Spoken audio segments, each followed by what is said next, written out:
Hello， 大家好，我係 Ruby 啊。嚟到香港生活咗一段時間，我發現通街都出現咗一個問題。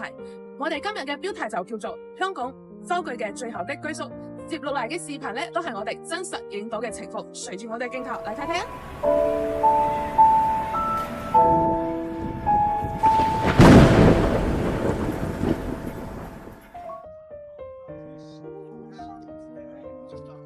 今時今日呢個情況咧，係全香港到處都有發生緊嘅。如果係你會點做咧？係咁拎住咧，定係即時抌咗佢咧？呢啲收據咧堆到成隻山咁高，對我哋嘅生態環境咧會產生幾大嘅影響呢？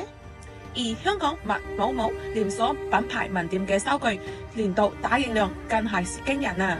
全港約250間分店，每間分店每日近480張單，幾乎100%用紙質收據，每張收據消耗量咧大約係我哋嘅0.023平方物料。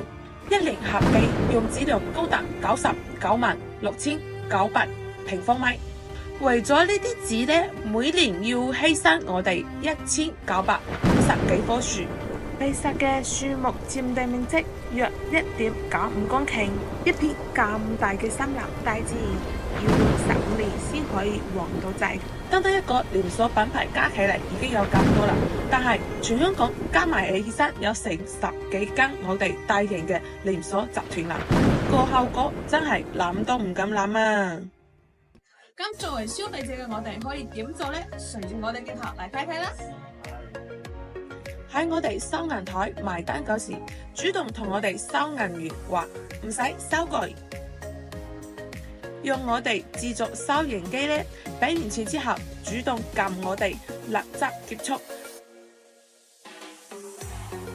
咁作為商家嘅你哋可以點做呢？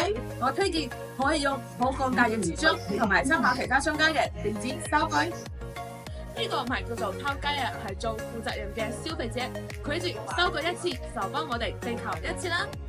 我哋每一次話唔使收據就慳翻一張紙，日日咁累積咧，救到嘅樹木就會一棵一棵慳多翻，等森林可以繼續呼吸，地球個包袱就會輕多噶。我哋嘅下一代先有機會見到綠色嘅未來，呢個呢，就係用我哋每個人手心裏邊開始嘅奇蹟啦。多謝你收睇我哋條片，如果你有咩諗法嘅話，歡迎掃我哋嘅 QR code 同我哋講下啦。